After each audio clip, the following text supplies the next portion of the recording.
નમસ્કાર દર્શક મિત્રો, હોટલાઇન ન્યૂઝની સાથે હું છું સોનલ। આજે આપણે એવી ચર્ચા કરવાના છે કે જે રીતે ભારત પાકિસ્તાનનો ઓપરેશન સિંદૂર ચાલતું હતું ત્યારે જે યંગ જનરેશન છે એમણે ક્યારેય યુદ્ધનો ભણકારા પણ સાંભળ્યા નહોતા, એમણે ક્યારેય પણ બ્લેકઆઉટની સ્થિતિ પણ જોઈ નહોતી। ફક્ત ને ફક્ત યુદ્ધ થાય તો સરહદ પર કેવી સ્થિતિ હોય એ અત્યાર સુધી તેઓ ફિલ્મોની અંદર જોતા આવ્યા હતા કે ફિલ્મોની અંદર જેવી રીતે એ મિલિટરી ડ્રેસની અંદર સરહદ પર થતી લડાઈઓ જોઈ હતી। પરંતુ શું તમે જાણો છો કે આપણા ફિલ્મોની અંદર કામ કરતા કેટલાક જે પાત્રો જે છે એમણે રિયલ લાઈફની અંદર પણ આવો મિલિટરી ડ્રેસ પહેરીને યુદ્ધ દરમિયાનની સ્થિતિમાં આર્મીની ભૂમિકા ભજવી છે? તો ચાલો એના પર કરીએ એક નજર। જો જોવા જઈએ તો નાના પાટેકર એણે અત્યાર સુધી ઘણી બધી આવી જે દેશપ્રેમની જે ફિલ્મો છે એની અંદર કામ કરતા તમે જોયા હશે અને મિલિટરી ડ્રેસની અંદર જે સરહદ પર જે અન્ય દેશો જે દુશ્મનોની સામે તમે લડતા જોયા હશે, પરંતુ એમણે રિયલ લાઈફની અંદર પણ આર્મીનો ડ્રેસ પહેરીને એટલે કે એક સૈનિક બનીને યુદ્ધની ભૂમિકામાં મહત્વની ભૂમિકા આપી છે। આવી સ્થિતિમાં આજે અમે તમને એક એવા કલાકાર વિશે જણાવીશું કે જેમણે માત્ર પડદા પર જ નહીં પરંતુ વાસ્તવિક જીવનની અંદર પણ દેશ માટે યુનિફોર્મ એટલે કે મિલિટરી ડ્રેસ પહેર્યો છે અને યુદ્ધનો ભાગ બન્યા હતા। આમાંના એક એક્ટર એટલે કે નાના પાટેકર છે। અત્યારે નાના પાટેકરના વિડીયો સોશિયલ મીડિયામાં ખૂબ જ વાયરલ થઈ રહ્યા છે, કારણ કે નાના પાટેકરે એમણે રિયલ લાઈફની અંદર એક સૈનિક બનીને જ્યારે કારગિલનું યુદ્ધ થયું હતું ત્યારે મહત્વની ભૂમિકા ભજવી હતી। જ્યાં દર્શક મિત્રો, નાના પાટેકર એ બાળપણથી જ સેનામાં જોડાવા માંગતા હતા, એક સૈનિક બનવા માંગતા હતા। ત્યારે 1999માં જે ભારત પાકિસ્તાનનું કારગિલ યુદ્ધ થયું, આ દરમિયાન નાના પાટેકરે એક્ટિંગ પોતાની છોડી દીધી અને સેનામાં જોડાયા। કારગિલ યુદ્ધ દરમિયાન નાનાએ 2 મહિના સુધી સેના સાથે જોડાયેલા રહ્યા હતા અને ત્યાં તેમને ક્વિક રિએક્શન ટીમનો ભાગ બન્યા હતા। ક્વિક રિએક્શન ટીમમાં ફક્ત તે લોકો જ કામ કરે છે કે જે અન્ય લોકો કરતા વધુ કુશળ હોય અને બીજી પરિસ્થિતિની અંદર લડવા માટે પણ તૈયાર હોય। જોકે તેની પાછળ એક રસપ્રદ સ્ટોરી પણ છે। એની જો આપણે વાત કરીએ તો 1991ની અંદર આવેલી ફિલ્મ પ્રહારમાં આર્મી બેકગ્રાઉન્ડ પર બનાવવામાં આવી હતી। આ ફિલ્મની તૈયારી માટે નાના પાટેકરે 3 વર્ષ સુધી આર્મી ટ્રેનિંગમાં પ્રોગ્રામ કર્યા હતા અને જ્યાં તેમને કેપ્ટનનું માનદ પદ આપવામાં આવ્યું હતું।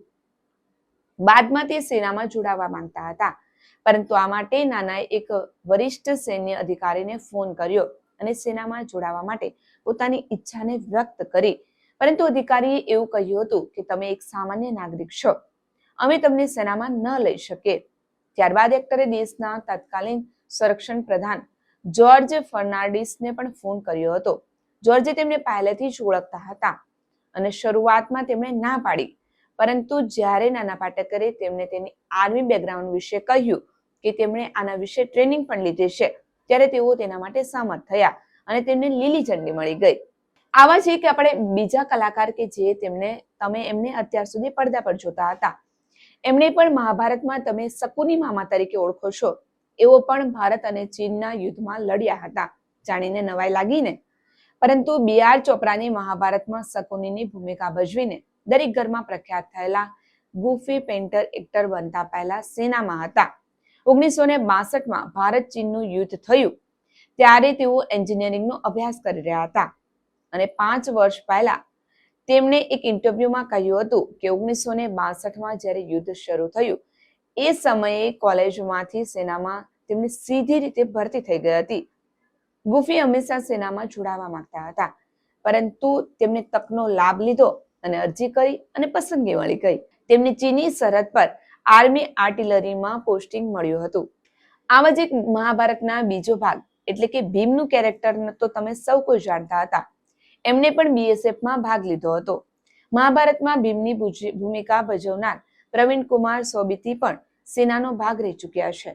માત્ર 20 વર્ષની ઉંમરે પ્રવીણે બોર્ડર સિક્યુરિટી ફોર્સ એટલે કે BSFનો જોડાયા હતા અને તેમણે ડેપ્યુટી કમાન્ડર હતા। તે દરમિયાન તેમણે એશિયન ગેમ્સ અને ઓલિમ્પિક્સમાં પણ દેશનું પ્રતિનિધિત્વ કર્યું હતું।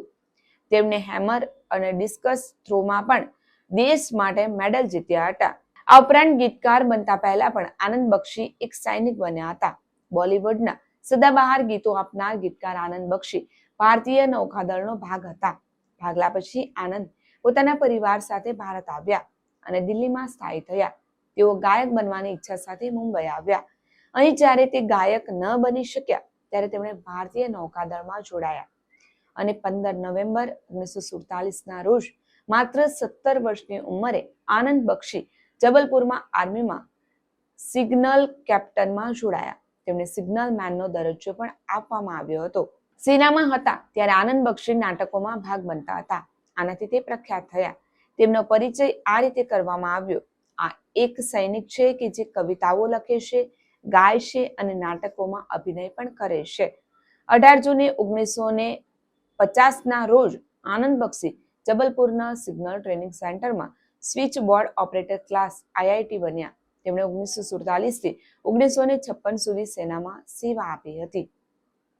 આ એ રિયલ હીરો છે કે જે તમે અત્યાર સુધી તેમને પડદા પર જોયા હતા, પરંતુ તેઓ રિયલ લાઈફની અંદર પણ એક મહત્વની ભૂમિકા એટલે કે આર્મીની ભૂમિકા ભજવી ચૂક્યા છે. સલામ છે આ તમામ કલાકારોને. આ વિશે તમારું શું માનવું છે અમારા કમેન્ટ બોક્સની અંદર જરૂરથી જણાવજો. જો તમને અમારો આ વિડીયો ગમ્યો હોય તો લાઈક, શેર અને કમેન્ટ કરવાનું ચૂકશો નહીં અને અમારી YouTube ચેનલને સબસ્ક્રાઇબ કરજો. નમસ્કાર.